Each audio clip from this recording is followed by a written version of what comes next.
जय हिंद दोस्तों, मैं हूं आपका दोस्त के बी और डेली करंट अफेयर्स के एक नए वीडियो में आप सभी का स्वागत है। तो आज के इस वीडियो में हम 13 सितंबर 2020 से जो भी महत्वपूर्ण प्रश्न आपकी परीक्षाओं में पूछे जा सकते हैं उन सभी प्रश्नों को डिस्कस करेंगे।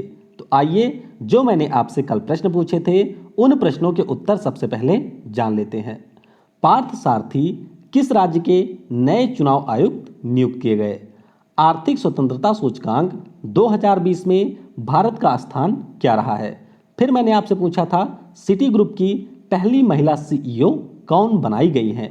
पेरिस में आपको किस संगठन का मुख्यालय देखने को मिलेगा और वियना में किस संगठन का मुख्यालय है? तो पार्थ सारथी ये आपके बन गए हैं तेलंगाना राज्य के नए चुनाव आयुक्त। तो इनका नाम आपको याद रखना है।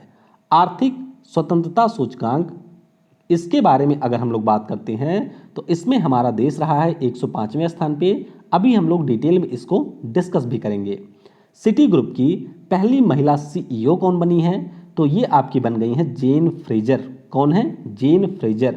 और पेरिस की बात करते हैं तो यहाँ पर आपको कुल मिलाकर के 5 ऐसे अंतर्राष्ट्रीय संगठन हैं जिनका मुख्यालय आपको देखने को मिलेगा।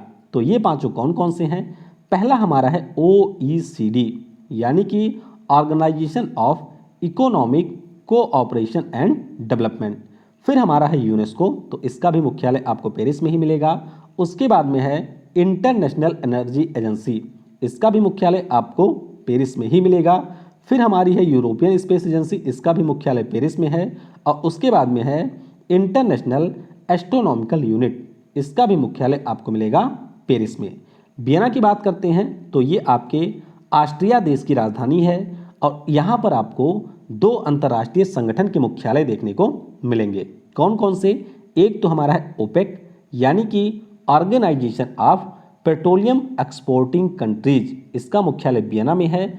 और आपको ये जरूरी चीज़ याद रखनी है कि ऑस्ट्रिया देश जो है वह ओपेक का सदस्य नहीं है। उसके बाद में वियना में ही आपको इंटरनेशनल एटॉमिक एनर्जी एजेंसी का मुख्यालय मिलेगा। तो इनमें लोगों को अक्सर कंफ्यूजन होता है। इंटरनेशनल एनर्जी एजेंसी की बात करें तो ये आपका पेरिस में है और इंटरनेशनल एटॉमिक एनर्जी एजेंसी की बात करते हैं तो ये आपको मिल जाएगा कहाँ पर? वियना में। तो ये रहे कल के प्रश्नों के उत्तर। कई सारे लोगों ने इन प्रश्नों के उत्तर बिल्कुल सही दिए थे और ये हैं उन लोगों के नाम जिन्होंने कल ऐप के ऊपर क्विज दिया था और उनके नाम इस प्रकार हैं। श्याम प्रताप निषाद ये रहे पहले स्थान पे, रोहित निषाद दूसरे स्थान पर, शेफाली आनंद, विनोद वर्मा, युवराज पांडे, रणबीर प्रताप यादव, राजपाल सिंह लोधी, संजना यादव, अन्नू कुमार झा। इन लोगों के द्वारा ऐप के ऊपर कल क्विज दिया गया और मैं आपसे बार बार कहता हूं कि क्विज आपकी तैयारी का सबसे महत्वपूर्ण हिस्सा होता है। तो इसीलिए आप डेली क्विज, इसके साथ साथ मंथली क्विज भी जरूर दिया करें। और कल की जो वीडियो होगी उसमें मैं आपको अगस्त माह के सेकंड पार्ट में जिन लोगों ने क्विज का उत्तर दिया था उनके बारे में भी मैं आपको बताऊंगा। इस वीडियो की जो पीडीएफ है वह आपको टेलीग्राम पर मिल जाएगी। टेलीग्राम पर आपको सिंपली सर्च करना है केवी गुरुजी, या फिर आप इसकी पीडीएफ को kvguruji.in के ऊपर से जनरेट भी कर सकते हैं। तो जहां पर आपको सुविधा मिले वहां से आप पीडीएफ को डाउनलोड कर सकते हैं। और ये पीडीएफ आपके लिए काफ़ी ज़्यादा हेल्पफुल होती है क्योंकि इसमें प्रश्नों की डिटेल जानकारी होती है जिसके माध्यम से आप आसानी से चीज़ों को रिवाइज भी कर सकते हैं। और वीडियो अगर आपको पसंद आता है तो इसे लाइक और शेयर जरूर किया करें क्योंकि आप लोग वीडियो देखते हैं, लाइक भी बहुत ही कम लोग करते हैं और शेयर तो बिल्कुल गिने चुने लोग ही करते हैं। तो इसीलिए आपके पास में जो भी ग्रुप हैं उन सभी ग्रुप में इस वीडियो को शेयर जरूर किया करें। तो चलिए पहले प्रश्न के साथ में आज के इस वीडियो की शुरुआत करते हैं। सितंबर 2020 में विश्व प्राथमिक उपचार दिवस यानी कि वर्ल्ड फर्स्ट एड डे कब मनाया गया?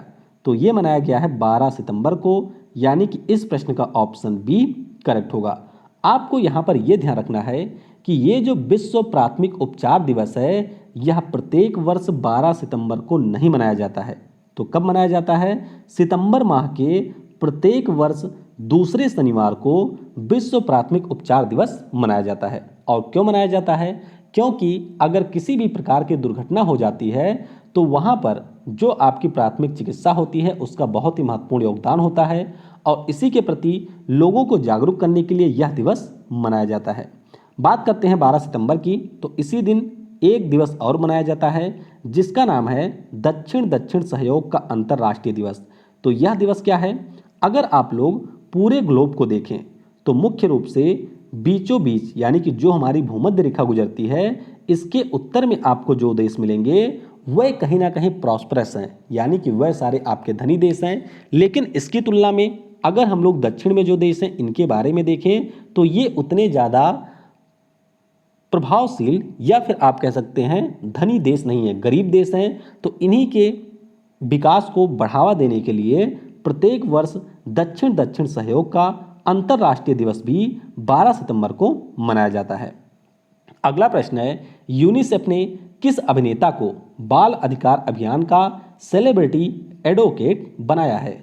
तो यहां पर बनाया गया है अभिनेता आयुष्मान खुराना को। तो इस प्रश्न का ऑप्शन ए करेक्ट होगा। अब यूनिसेफ के द्वारा जो बच्चे होते हैं उनके अधिकारों की रक्षा के लिए एक विशेष प्रकार का कैंपेन चलाया जा रहा है और नाम इसका है फॉर एवरी चाइल्ड। तो ये कैंपेन है।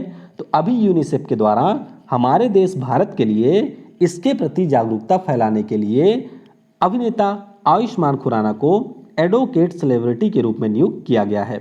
और आयुष्मान खुराना के बारे में मैंने आपको पहले भी बताया था कि Bajaj Allianz life insurance company के द्वारा इनको अपना ब्रांड एम्बेसडर नियुक्त किया गया है। United Nations children's emergency fund की बात करते हैं तो इसका मुख्यालय आपको यूएसए के न्यूयॉर्क में मिल जाएगा और अध्यक्ष इसकी है हेनरिटा एस फोर। स्थापना इसकी कब हुई थी ये आपको नीचे कमेंट में बताना है। बात करें अगर हम लोग अन्य ऑप्शन की तो सलमान खान आपको याद होगा रियलमी की ये ब्रांड एम्बेसडर बने हैं। अजय देवगन ये आपके आरोग्य सेतु के बने हैं। और अमिताभ बच्चन जी की बात करते हैं तो ये आईडीबीआई फर्स्ट बैंक के नए ब्रांड एम्बेसडर बने हैं। अगला प्रश्न है, सितंबर 2020 में स्टार्टअप के लिए मजबूत इकोसिस्टम रिपोर्ट में कौन सा राज्य सर्वश्रेष्ठ प्रदर्शन करता रहा है? तो यहाँ पर सर्वश्रेष्ठ प्रदर्शन करता राज्य रहा है गुजरात। तो इस प्रश्न का ऑप्शन ए करेक्ट होगा। दरअसल अगर हम लोग इस रिपोर्ट की बात करते हैं तो ये जो रिपोर्ट है हमारे यहाँ पर जो department for promotion of industry and international trade है उसके द्वारा निर्मित किया गया है। रिपोर्ट का नाम क्या है? तो इसका नाम है स्टेट्स स्टार्टअप रैंकिंग, यानी कि किस राज्य में स्टार्टअप के जो इकोसिस्टम हैं या फिर जो नए आपके स्टार्टअप हैं उनको बढ़ावा देने के लिए किस प्रकार का इकोसिस्टम है, इसके ऊपर इस रिपोर्ट को निर्मित किया है department for promotion of industry and international trade ने। अब बात करते हैं इस रिपोर्ट की। तो ध्यान रखिएगा हमारे रेलवे इसके अलावा वाणिज्य और उद्योग मंत्री पीयूष गोयल के द्वारा इसको जारी किया गया है। तो जो हमारे यहाँ पर राज्य थे उनको यहाँ पर दो कैटेगरी में विभाजित किया गया था। एक हमारे थे बड़े राज्य और उसके अलावा एक हमारे थे केंद्र शासित प्रदेश। तो बड़े राज्यों को मुख्य रूप से एक्स श्रेणी में रखा गया था जिसमें गुजरात आपका बेस्ट परफॉर्मर स्टेट चुना गया। और यहाँ पर आपको ध्यान रखना है कि जो कर्नाटक और केरल हैं ये भी आपके टॉप परफॉर्मर इसी कैटेगरी में रहे हैं। जबकि जो हमारी वाई कैटेगरी रही है इसमें अंडमान और निकोबार द्वीप समूह यानी कि जो कि हमारा एक केंद्र शासित प्रदेश है वह आपका रहा है पहले स्थान पर। तो रिपोर्ट के बारे में आपको गुजरात और अंडमान और निकोबार के बारे में ध्यान रखना है। बात आई है गुजरात राज्य की तो यहाँ की राजधानी आपको गांधीनगर में मिल जाएगी। राज्यपाल हैं आचार्य देवव्रत। बीजेपी के विजय रूपानी यहाँ के सीएम हैं। लोकसभा की यहाँ पर 26 सीटें हैं, राज्यसभा की 11, विधानसभा की 182 सीटें हैं। उच्च न्यायालय यहाँ का है अहमदाबाद में, ध्यान रखिएगा गांधीनगर में नहीं है। मुख्य न्यायाधीश पिछले साल ही बने थे विक्रमनाथ। राष्ट्रीय पार्क कुल यहाँ पर 4 हैं, ब्लैक बक, गिर, बंसदा और आपका है कच्छ। 2 मंदिर भी आपको मिल जाएंगे, द्वारिकाधीश और सोमनाथ। एक आपका यहाँ पर रामसर साइट भी है जो कि है नल सरोवर वर्ल्ड सेंचुरी। और पश्चिमी बिहार की बात करते हैं तो कई सारे पश्चिमी बिहार आपको मिल जाएंगे जैसे कि पोरबंदर, नल सरोवर, नलिया ग्रासलैंड, कच्छ, रेगिस्तान, थोल झील और आपका है खिजड़िया। तो इसी प्रकार से आगे आने वाले वीडियो में मेरी कोशिश रहेगी कि जो भी राज्यों से संबंधित महत्वपूर्ण जीके हैं उनको भी वीडियो में इंक्लूड किया जाए और बार बार जब आप चीज़ों को सुनेंगे तो उन चीज़ों को भी आप याद कर पाएंगे। अगला प्रश्न है, किस राज्य की सरकार ने स्वच्छता कार्यकर्ताओं के लिए अपनी तरह का पहला गरिमा सामाजिक सुरक्षा योजना लॉन्च की है? तो ये लॉन्च की गई है उड़ीसा राज्य की सरकार के द्वारा, यानी कि इस प्रश्न का ऑप्शन डी करेक्ट होगा। अब ये जो हमारा प्रोग्राम है, आपको ध्यान रखना है कि स्वच्छता कार्यकर्ताओं के लिए लॉन्च किया गया है। स्वच्छता कार्यकर्ता कौन है? जैसे कि हमारे सफाई कर्मचारी होते हैं, उनकी सुरक्षा के लिए और उनकी गरिमा के लिए यहाँ पर इसको लॉन्च किया गया है। तो उड़ीसा राज्य का जो आवास और शहरी विकास विभाग है, इसके द्वारा 50 करोड़ रुपए की लागत से राज्य के कुल मिलाकर के 114 अर्बन लोकल बॉडीज में इसको लागू किया जाएगा। और इसी के दौरान एक महत्वपूर्ण घोषणा ये की गई है कि अब जो उड़ीसा राज्य के स्वच्छता कार्यकर्ता होंगे, इनको प्रतिदिन मात्र 6 घंटे ही कार्य करना होगा। तो ये शुरू की गई है उड़ीसा राज्य की सरकार द्वारा। उड़ीसा के बारे में आपको ये भी ध्यान रखना है कि इनके यहाँ पर एक मधु बाबू पेंशन योजना थी। ये भी एक सामाजिक सुरक्षा योजना थी और अब इसमें किन्नर समुदाय को भी शामिल कर लिया गया है, यानी कि जो हमारे ट्रांसजेंडर कम्युनिटी के लोग हैं उनको भी इसमें शामिल किया गया है। उड़ीसा की बात करते हैं तो अभी इन्होंने एक्वाकल्चर को बढ़ावा देने के लिए एक प्रोग्राम शुरू किया है। अमृत योजना के कार्यान्वयन में भी इनका शीर्ष स्थान रहा है। मो प्रतिभा, मो जीवन, ये सारी भी शुरू की गए हैं उड़ीसा के द्वारा। उड़ीसा का जो स्पेशल करंट अफेयर है, जो कि सभी प्रकार के एग्जाम के लिए महत्वपूर्ण होगा, उसको भी मैं आपके लिए जल्द ही लेके आऊँगा, तो उससे भी आप चीज़ों को रिवाइज कर सकते हैं। उड़ीसा राज्य की राजधानी आपको भुवनेश्वर में मिलेगी। गणेशी लाल यहाँ के राज्यपाल हैं। नवीन पटनायक जो कि बीजू जनता दल के हैं, ये यहाँ के सीएम हैं। लोकसभा में यहाँ 21 सीटें हैं, राज्यसभा में 10, विधानसभा में 147 सीटें हैं। मोहम्मद रफीक यहाँ के मुख्य न्यायाधीश इसी वर्ष बने हैं। यहाँ का भी उच्च न्यायालय जो है वह आपको मिल जाएगा कटक में। ध्यान रखिएगा, ये भुवनेश्वर में नहीं है। राष्ट्रीय पार्क यहाँ पर आपको 2 मिलेंगे, सिमलीपल और भीतरकनिका।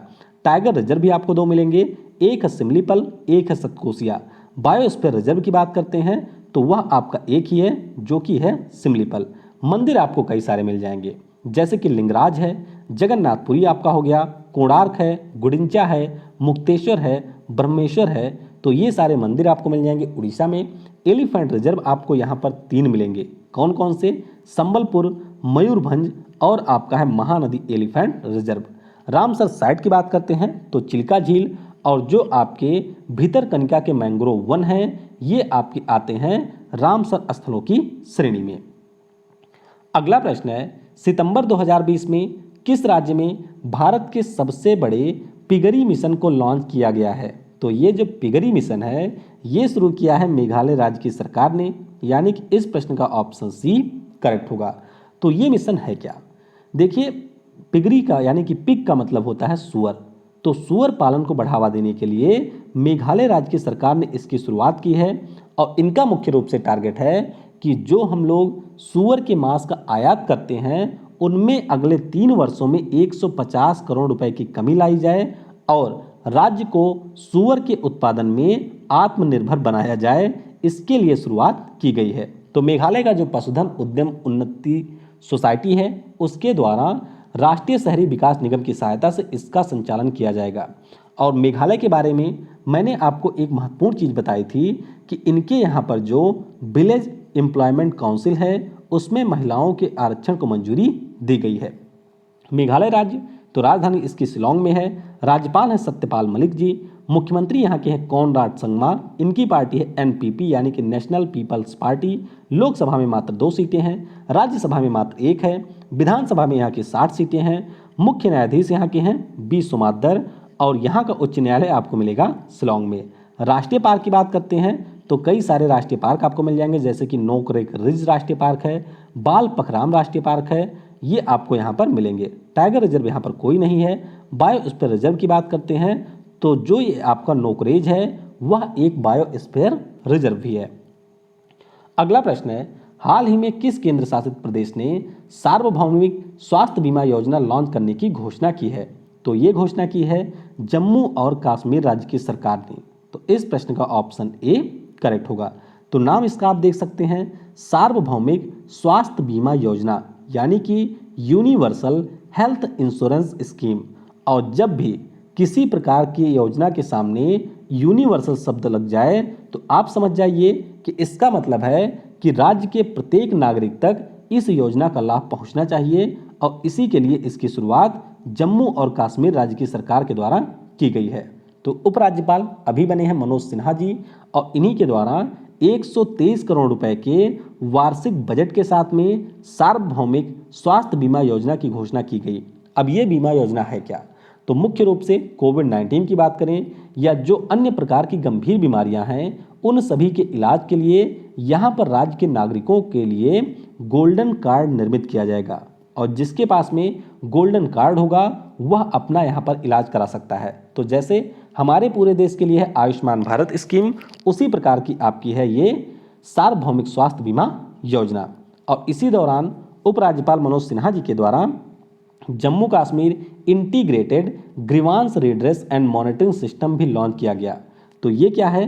तो इसके अंतर्गत अगर आप जम्मू कश्मीर राज्य में रह रहे हैं और आपको किसी भी प्रकार की कोई शिकायत करनी है तो वह आप इस पोर्टल के माध्यम से कर सकते हैं। जम्मू कश्मीर के बारे में आपको ये ध्यान रखना है कि जो पहली पेंशन अदालत थी वह दिल्ली के बाहर पहली बार जम्मू में आयोजित की गई। जम्मू कश्मीर में ही जो चिनाब नदी है उसमें दुनिया का सबसे ऊंचा रेलवे पुल बन रहा है, और यहाँ का जो केसर है उसको अभी भौगोलिक मान्यता दी गई है, और कैनोबिस की मेडिसिन पर्पज के उपयोग के लिए यहाँ पर एक केंद्र की भी स्थापना की जाएगी। अगला प्रश्न है, वैश्विक आर्थिक स्वतंत्रता सूचकांक 2020 यानी कि ग्लोबल इकोनॉमिक फ्रीडम इंडेक्स 2020 में कौन सा देश पहले स्थान पर रहा है? तो ध्यान रखिएगा, हांगकांग जो कि चीन का पड़ोसी देश है वह इस सूचकांक में रहा है पहले स्थान पर, यानी कि इस प्रश्न का ऑप्शन डी करेक्ट होगा। अब इस सूचकांक की बात करते हैं तो जैसा कि आप इसके नाम से समझ सकते हैं, इसमें लगा हुआ है आर्थिक स्वतंत्रता, यानी कि किसी भी प्रकार के इकोनॉमिक एक्टिविटी करने के लिए किसी देश में जो वहाँ के नागरिक हैं उनको कितनी आज़ादी है, इसी के ऊपर इस रिपोर्ट को कनाडा का जो फ्रेजर संस्थान है उसने भारत के सेंटर फॉर सिविल सोसाइटी के सहयोग से इसको जारी किया। तो कुल मिलाकर के दुनिया के 162 देशों का यहाँ पर आकलन किया गया है, और इसमें हांगकांग रहा है पहले स्थान पे, सिंगापुर रहा दूसरे स्थान पे, और न्यूजीलैंड रहा है तीसरे स्थान पर। बात करते हैं अपने देश भारत की, तो ध्यान रखिएगा भारत इस सूचकांक में 105वें स्थान पर पहुंच चुका है, और 2019 में जब ये रिपोर्ट आई थी तो उस समय हमारा देश था 79th पोजीशन पर। यह भी आपको ध्यान रखना है। अगला प्रश्न है, आरबीआई ने बैंक में मुख्य अनुपालन अधिकारी यानी कि जो चीफ कंप्लायंस ऑफिसर होते हैं इनके कार्यकाल को न्यूनतम कितने वर्ष के लिए निर्धारित कर दिया है? तो ये निर्धारित किया गया है 3 वर्षों के लिए, यानी कि इस प्रश्न का ऑप्शन बी करेक्ट होगा। अब ये थोड़ा मामला क्या है, आइए इसको समझते हैं।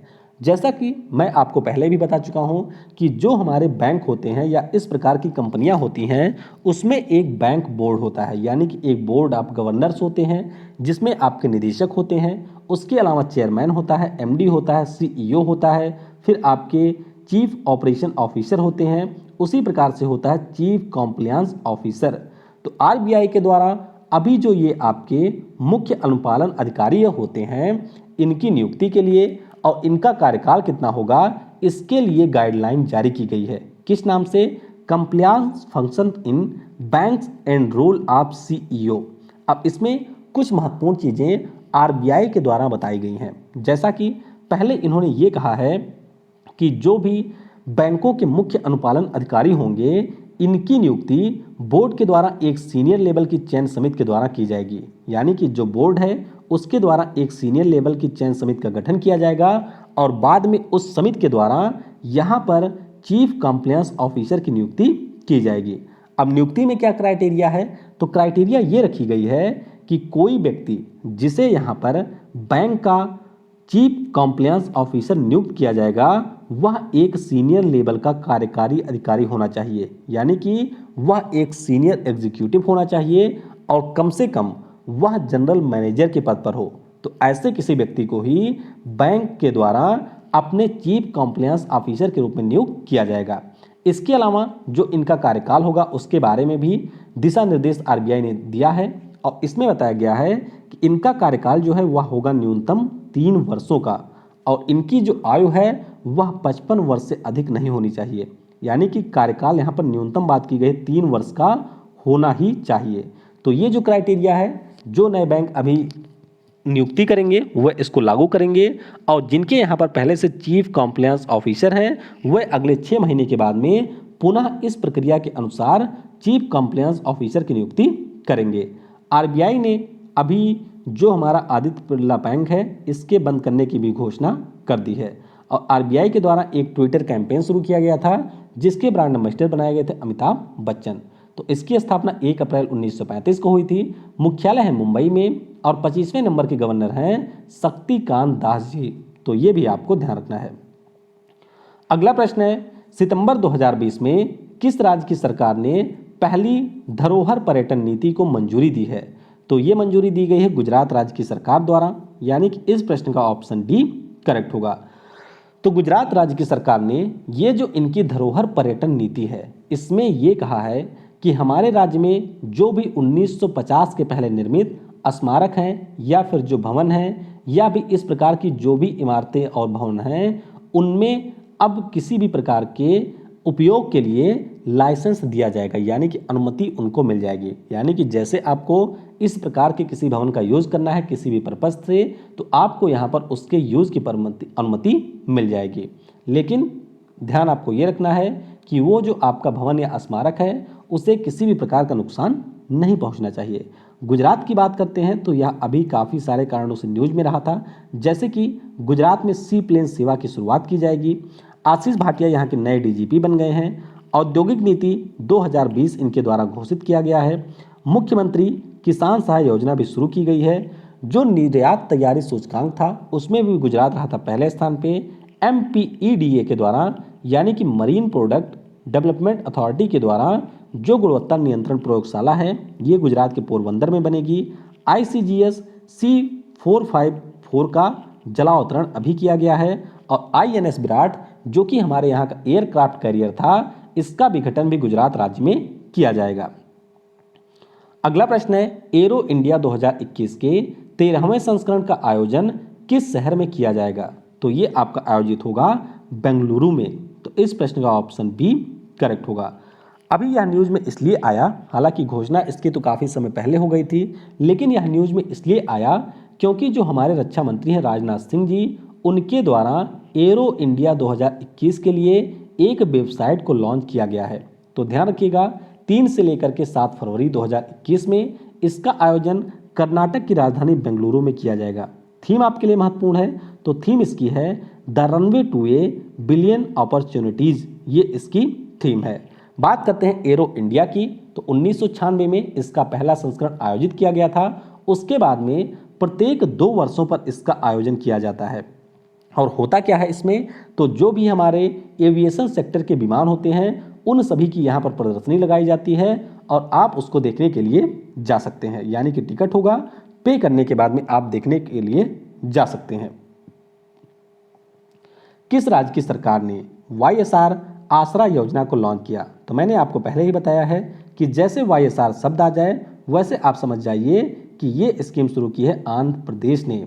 तो इस प्रश्न का ऑप्शन ए करेक्ट होगा। अब ये स्कीम है क्या? तो इस स्कीम के अंतर्गत जो भी राज्य में सेल्फ हेल्प ग्रुप है, यानी कि महिलाओं के स्वयं सहायता समूह हैं, उनमें महिलाओं को ऋण देने के लिए CM जगन मोहन रेड्डी के द्वारा इसको लॉन्च किया गया है। तो कुल मिलाकर के राज्य में जो 8.71 लाख सेल्फ हेल्प ग्रुप हैं उनकी 27 लाख महिलाएं इससे लाभान्वित होगी। तो इसमें किया क्या जाएगा, जिस किसी भी सेल्फ हेल्प ग्रुप की महिला को लोन की आवश्यकता होगी उसको 4 किस्तों में राज्य की सरकार के द्वारा ऋण दिया जाएगा। आंध्र प्रदेश की बात करते हैं तो कई सारी अन्य योजनाएं भी इनके द्वारा शुरू की गई है, जैसे कि अभी मैंने आपको पोषण प्लस और पोषण योजना के बारे में बताया ही था। उसके अलावा बस्ती दिवेना योजना भी शुरू की गई है, विद्या दिवेना योजना, अम्मा ओडी योजना, YSR चेयुथा योजना, ये सारी योजनाएं भी आंध्र प्रदेश ने शुरू की है। तो आंध्र प्रदेश राजधानी इसकी अमरावती में है। राज्यपाल हैं BB हरिचंदन, मुख्यमंत्री हैं जगन मोहन रेड्डी। लोकसभा में 25 सीटें हैं, राज्यसभा में इसकी 11 सीटें हैं। विधान परिषद में 175, विधानसभा में 175 और विधान परिषद में यहाँ की 58 सीटें हैं। मुख्य न्यायाधीश हैं JK माहेश्वरी। उच्च न्यायालय आपको मिल जाएगा अमरावती में। राष्ट्रीय पार्क यहाँ पर आपको 3 मिलेंगे, पापीकोंडा, श्री वेंकटेश्वर और आपका है राजीव गांधी राष्ट्रीय उद्यान। टाइगर रिजर्व 1 है, नागार्जुन सागर श्रीशैलम, बायोस्फीयर रिजर्व भी आपको एक मिलेगा जो कि है शेषाचलम। मंदिर की बात करें तो तिरुपति बालाजी जो कि भारत के सबसे धनाढ्य मंदिरों में से एक है, वह भी आपको मिलेगा आंध्र प्रदेश में। और एलिफेंट रिजर्व की बात करें तो रायला एलिफेंट रिजर्व आपको मिल जाएगा आंध्र प्रदेश में। अगला प्रश्न है, डायना रिंग जिनका हाल ही में निधन हुआ प्रसिद्ध कौन थी? तो ये एक अभिनेत्री थी और अभी इनका हाल ही में निधन हो गया है। तो 1969 में जो जेम्स बॉन्ड की एक फिल्म आई थी जिसका नाम था on her Majesty's secret service, इसमें इन्होंने एक किरदार निभाया था। और गेम ऑफ थ्रोन्स जो कि HBO की एक बहुत ही फेमस वेब सीरीज है, उसमें भी इन्होंने अपने अभिनय का परिचय दिया था। इसके अलावा आपको नाम ध्यान रखना है स्वामी अग्निवेश जी का, जो कि एक सामाजिक कार्यकर्ता थे, एक धार्मिक नेता थे, अभी इनका भी निधन हो गया है। तो ये रहा आज का करंट अफेयर। आई होप आपको वीडियो पसंद आया होगा। वीडियो आपको कैसा लगा इसके बारे में नीचे कमेंट में आप अपनी सलाह दे सकते हैं। कुछ अन्य महत्वपूर्ण चीज़ें भी आपको यहाँ पर मैं बता देता हूँ। रिलायंस इंडस्ट्रीज लिमिटेड ये भारत की पहली कंपनी बन गई है जिसने $200 बिलियन के मार्केट कैप को पार कर लिया है। मार्केट कैप क्या होता है? तो ये मैं आपको कई बार बता चुका हूँ। किसी कंपनी का जो शेयर होता है उसमें अगर हम लोग एक शेयर की कीमत क्या होती है उससे मल्टीप्लाई कर देते हैं तो फिर उस कंपनी का टोटल मार्केट कैप आ जाता है। तो रिलायंस इंडस्ट्रीज लिमिटेड का मार्केट कैप यहाँ पर पहुँच चुका है $200 बिलियन का। और इसी के कारण जो रिलायंस इंडस्ट्रीज लिमिटेड के अध्यक्ष और मालिक हैं मुकेश अंबानी, ये एशिया के सबसे अमीर व्यक्ति बन गए हैं और विश्व के 7वें अमीर व्यक्ति बने हैं। एक महत्वपूर्ण चीज आपको ये ध्यान रखनी है कि अभी जो डोनाल्ड ट्रंप हैं अमेरिका के राष्ट्रपति, इनके द्वारा इजराइल और UAE के बीच में एक समझौता कराया गया था जिसका नाम है अब्राहम अकॉर्ड, और उसी के लिए उन्हें नामित किया गया नोबेल पुरस्कार के लिए। तो अब यहाँ पर बहरीन ने भी ये कहा है कि हम लोग भी इजराइल देश को मान्यता देंगे, यानी कि उसके साथ में एक प्रकार का समझौता करेंगे। तो ये चीज़ें भी आपके लिए महत्वपूर्ण है। अब आज के वीडियो से प्रश्न आपके लिए, टू नॉट MTB क्या है? अर्थशास्त्र में नोबेल पुरस्कार की शुरुआत किस वर्ष हुई थी? पहला सरस्वती सम्मान कब और किसे दिया गया था? The art of her deal the untold story of Melania Trump, इस पुस्तक के लेखक कौन है? और मॉन्ट्रियल जो कि आपको कनाडा में मिलेगा, इसमें किस संगठन का मुख्यालय है? तो इन प्रश्नों के उत्तर आपको नीचे कमेंट सेक्शन में देने हैं। आज शाम की जो वीडियो होगी उसमें हम लोग आगामी जो भी महत्वपूर्ण खेल के आयोजन होने वाले हैं उन सभी के बारे में बात करेंगे।